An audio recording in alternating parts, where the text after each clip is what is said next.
Se você ficar pegando, fazendo força com um tijolo de 1,5 kg em cada mão, fazer 1000 repetições, são 100 séries de 10 repetições. Você não vai sair do lugar, né? Você não vai ficar com peitoral. Por quê? Porque a quantidade de peso é pequena.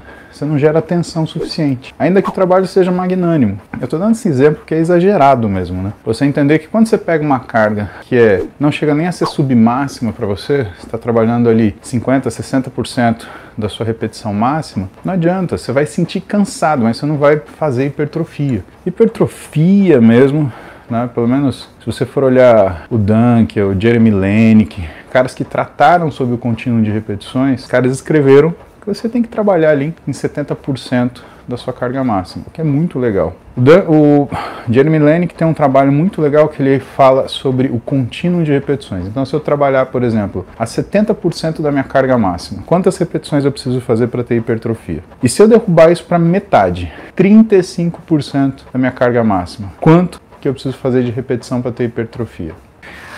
Aí ele comparou essas duas situações e o que ele mostrou? Para você ter efeitos de estímulo semelhante, trabalhando a 70% de um RM e 35% de RM, se você trabalhar entre 70% de um RM, você vai fazer alguma coisa para hipertrofia entre 10 e 20 repetições. Se você for fazer a 35% de um RM, ou seja, você fez, vamos supor que para você 70% de um RM seja 100 quilos. Você fez entre 10 e 20 repetições. Beleza. Ah, mas agora eu quero baixar o peso, porque eu quero baixar o peso, porque eu quero... Beleza, você fez com 50 quilos agora. Quantas repetições você tem que fazer para ter um estímulo hipertrófico semelhante? Você precisa fazer ao redor de 20 a 80 repetições. Já pensou se o treinador chega para você e fala assim, beleza, vamos fazer aqui 3 serinhas? Vamos. De quanto? Ah, 3 de 80. Tem gente que não consegue, que não faz esse número de repetição no treino inteiro, né? Aliás, de uma série, 3 de 80. Cara, são 10 séries de 8 repetições. Tem gente que não faz isso no treino inteiro. Bora pensar? Então a gente tem essa modificação muito grande, né, do que é a variação da repetição. E aí o Jeremy Lenick ele vai além. Ele demonstra qual é o tipo de alteração que a fibra muscular ela sofre quando você chega na falha pelo peso e quando você chega na falha pela repetição. Fica muito atento agora, porque isso é muito importante. Isso tem relação, por exemplo, à sua sensação de incapacidade de treinar. O que o Lenick mostra é que a forma de ativação do músculo é diferente. E quando a forma de ativação é diferente, a forma que a célula se ativa para fazer hipertrofia também é diferente. Quando você tem a falha pelo estímulo de altíssima repetição, com uma carga relativamente baixa, é como se a célula muscular ela desligasse e não entrasse no estímulo hipertrófico.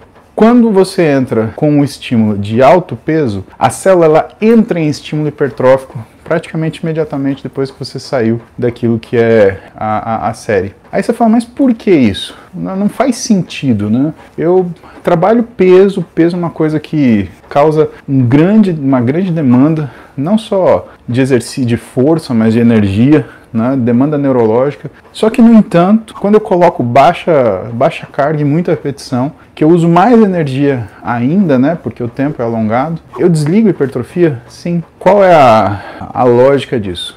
Eu explico para vocês. A lógica é a seguinte. Quando você dá alto peso para o músculo, percebam, eu falo peso, é proposital, porque carga pode ser um monte de coisa, né? Você tem carga máxima, você tem carga de trabalho, você tem uma série de denominações que não faz com que carga seja sinônimo, tá? Quando você tem alto peso, o músculo sofre uma alta tensão. Essa tensão física que o músculo sofre faz com que ele tenha ativação de vias que são associadas à hipertrofia por conta da tensão. Quando você tem um baixo peso de trabalho, essas vias elas não são ativadas tão preferencialmente. Então estamos falando de mTOR, P6S6K, né? São vias relacionadas à síntese proteica, principalmente síntese proteica muscular. Quando você faz muita repetição, o que acontece?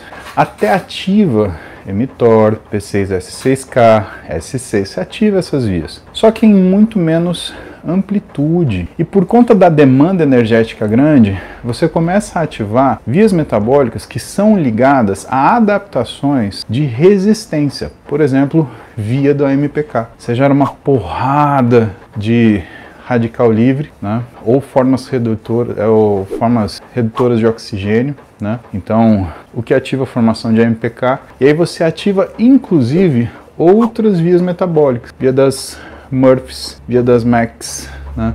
Que são ligadas a catabolismo muscular. Gente, musculação, no sentido de você ganhar massa muscular, é uma arte. É arte no sentido de artesanal. Você tem que prestar muita atenção no que você está fazendo, tá?